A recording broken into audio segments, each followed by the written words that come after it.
Halo guys, selamat datang kembali di channelnya One Star Football Scudetto. Di video kali ini saya akan membahas mengenai squad line up formasi potensial timnas Indonesia di kualifikasi Piala Dunia 2026 round ketiga match ke-7 antara timnas Indonesia versus timnas Australia. Sebelum melanjutkan ke videonya, jangan lupa ketik like, share, komen, dan subscribe, dan nyalakan tombol loncengnya agar tidak ketinggalan video update dari kami. Terima kasih. Iya, berikut ini merupakan jadwal kualifikasi Piala Dunia 2026 ronde ketiga match ke-7 hari Kamis tanggal 20 Maret tahun 2025.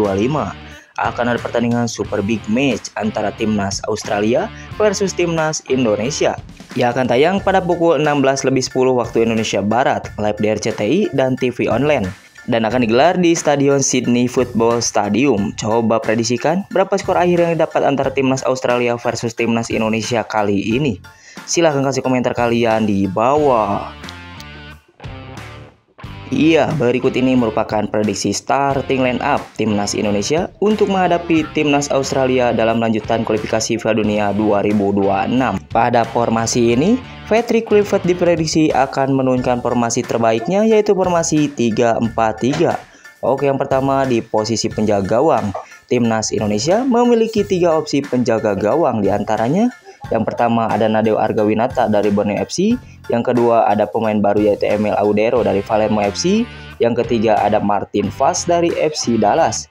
Pada posisi ini, Patrick Kluivert diprediksi akan menurunkan Martin Fas sebagai penjaga gawang utama timnas Indonesia.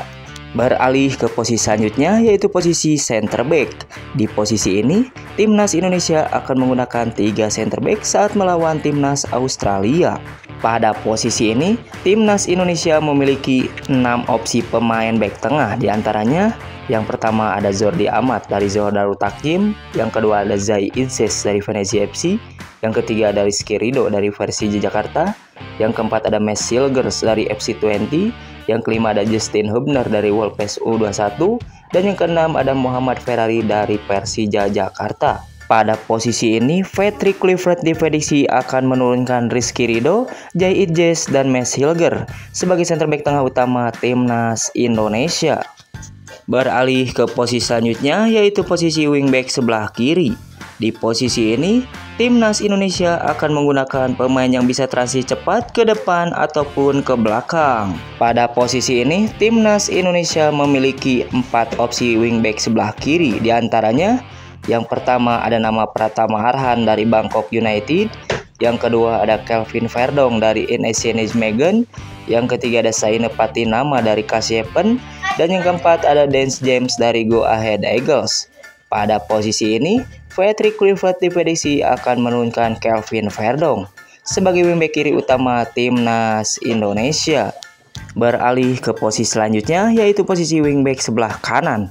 Di posisi ini, timnas Indonesia juga akan menggunakan pemain yang bisa transisi cepat ke depan ataupun ke belakang. Pada posisi ini, timnas Indonesia memiliki 3 opsi wingback sebelah kanan, diantaranya yang pertama ada nama Sandy Walsh dari Yokohama Marinos, yang kedua ada Eliano Reinders dari VC Jul, dan yang ketiga ada nama Kevin Dix dari FC Copenhagen. Pada posisi ini, Patrick Kluivert diprediksi akan menurunkan Kevin Dix sebagai wingback kanan utama timnas Indonesia. Beralih ke posisi selanjutnya, yaitu posisi gelandang atau pemain tengah. Di posisi ini, timnas Indonesia akan menggunakan 2 pemain yang bisa mengalirkan bola ke depan sekaligus sebagai penyeimbang di lini tengahnya. Pada posisi ini, timnas Indonesia memiliki 5 opsi pemain tengah ataupun gelandang, diantaranya yang pertama ada nama Ricky Kambuaya dari Dewa United, yang kedua ada Nathan Choaon dari Swansea City, yang ketiga ada Tom Haye dari Almere City, yang keempat ada Ivar Zener dari Zong FC Utrecht, dan yang kelima ada Joy Velupesi dari Lomel SK. Pada posisi ini, Patrick Kluivert diprediksi akan menurunkan Ivar Zener dan Tom Haye sebagai gelandang utama timnas Indonesia.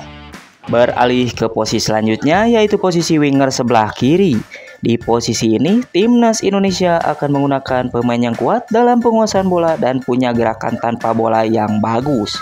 Pada posisi ini, Timnas Indonesia memiliki dua opsi winger sebelah kiri, diantaranya yang pertama ada Ragnar Oratmangun dari FC Videndert, yang kedua ada Rafael Strijk dari Brisbane Roar.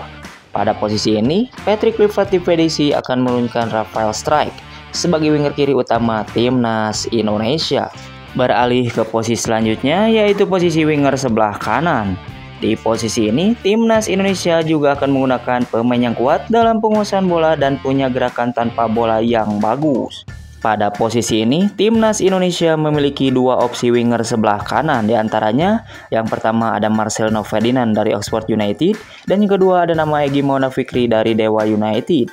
Pada posisi ini, Patrick Kluivert diprediksi akan menurunkan Marcelino Ferdinand sebagai winger kanan utama Timnas Indonesia. Dan yang terakhir untuk posisi depan ataupun striker. Di posisi ini, Timnas Indonesia akan menggunakan pemain yang tajam di lini depannya. Pada posisi ini, Timnas Indonesia memiliki 6 opsi striker depan, diantaranya yang pertama ada nama Rafael Strijk dari Brisbane Roar, yang kedua ada Ragnar Oratmangun dari FC Videndert, yang ketiga ada Hoki Caraka dari PSS Sleman, yang keempat ada Ramadan Sananta dari Persis Solo, yang kelima ada Ole Romeni dari Oxford United, dan yang keenam ada nama Septian Bagaskara dari Dewa United. Pada posisi ini, Patrick Kluivert diprediksi akan menurunkan Ole Romeni sebagai striker depan utama Timnas Indonesia. Menurut kalian, formasi apa dan pemain mana yang layak menjadi starter pada laga ini? Silahkan kasih komentar kalian di bawah. Terima kasih, salam olahraga.